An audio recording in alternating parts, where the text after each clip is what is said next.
Hey everyone, and welcome to The Explainer. Today, we're going to completely rethink how we spend a massive chunk of our lives, our 20s and 30s. We're breaking down some really raw, unfiltered advice from mastery expert Robert Greene. If you've ever felt that crushing anxiety about where your life is heading, or felt the pressure to just have it all figured out right this second, you are absolutely in the right place. So what should the real goal of your life actually be in your 20s? Society constantly pushes this really intense, high-pressure myth that you need to have everything perfectly figured out immediately. You know the drill. Land the perfect job, make a ton of money, get completely settled. But Robert Greene argues that this is actually the quickest path to long-term failure and a completely unfulfilling career. Okay, let's dive into this and build a completely new chronological life map. We're going to move from the 20s apprenticeship and the skill of learning straight into Paul Graham's concoction, the age 30 convergence, Steve Jobs' trajectory, and finally, how to navigate those inevitable downturns. Let's get right to it. Section 1, the 20s apprenticeship, fun versus foundation. Look, Greene freely admits that your 20s are by far the best, most exciting years of your life for adventures, dating, and travel. But he argues that the ultimate, underlying goal of this entire decade actually needs to be an apprenticeship. Think about the contrast here between what society demands and what actually works. On side A, we have the linear path. This is that single-minded focus. I'm just going to go straight to Goldman Sachs, get a corporate job, and pull in 150 grand a year. The problem with this, you aren't spreading yourself out, and you certainly aren't developing inwardly. On side B, we have the apprenticeship. This is where you might actually take 7 whole years to deeply master 3 entirely different skills, all while still having those adventures and maintaining the freedom of your youth. And this brings us to a pretty brutal truth from Robert Greene. Quote, "If you wasted your 20s, by the time you hit 30, nothing will cohere. You've been stretched too thin." End quote. It's a massive cautionary warning, right? If you just focus on having fun without building that 3-skill foundation, you're going to hit the critical turning point of your 30s and realize that absolutely nothing in your life actually sticks together. Moving on to section 2, the skill of learning, embracing the grind. Because actually acquiring these deep foundational skills demands a lot more than just passively showing up to a class. Greene points out that learning is a highly demanding skill in and of itself. To truly master something, you have to be able to do 3 very unglamorous things: tolerate boredom, push through frustration, and endure plain old tedium. Greene notes that right now, younger generations have it incredibly tough precisely because things are so easy. We all want instant gratification. We just want to fire up ChatGPT and have the answer fed to us in seconds.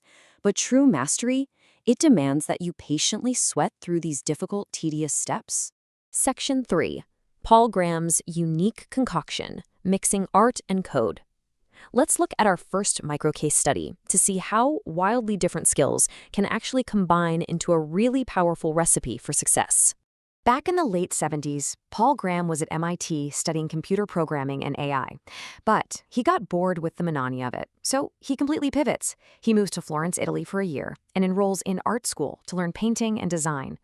Fast forward, he comes back to New York, living completely broke in a loft as a painter. But then, the 90s internet boom, the Netscape era arrives, and he realizes he has this incredibly unique dual skill set: high-level computer programming plus a deep understanding of art, design, and what visually works.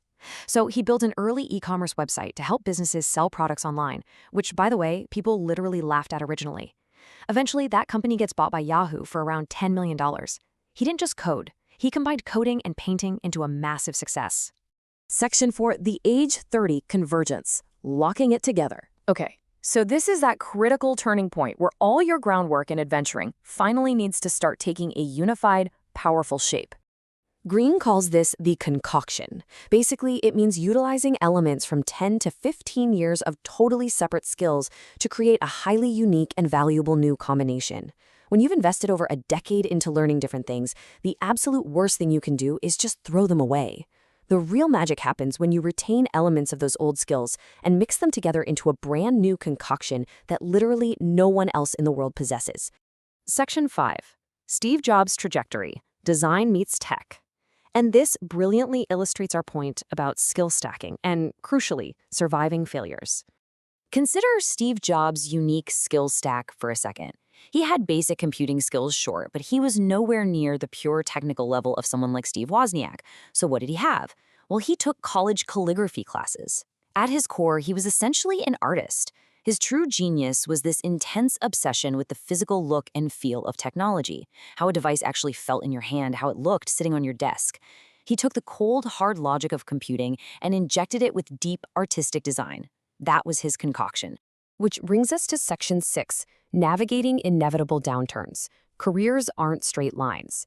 Because even when you build a brilliant skills stack and perfectly hit that age 30 convergence, you are still going to face massive, sometimes painful setbacks.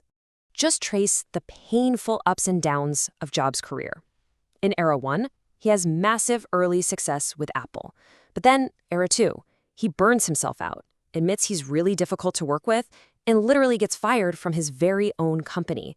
His career takes a massive dive. Era 3, he doesn't sink down completely. He keeps at it. He starts another computer company called Next, but guess what? It failed. He goes down again. It's only in his late 30s that he returns to Apple.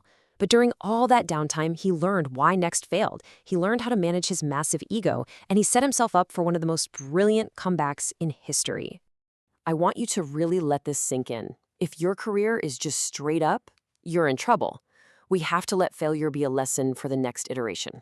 Look, if you are actually being bold and trying new things, you are going to fail. We have to normalize this. Failure isn't the end of the line. It is literally just prep time. It's the necessary downtime you need to learn the lessons for your next big iteration. If your career is just a straight line pointing upward, it honestly just means you aren't pushing your boundaries enough. Which brings us to our final provocative thought to leave you with. If your career isn't supposed to be a straight line up, what unique concoction are your current failures preparing you to build? Just think about that for a second. All the boredom, the tedium, the radically different skills you're learning, and even the painful failures you might be experiencing right this very second. They are all just raw ingredients waiting for you to mix them together.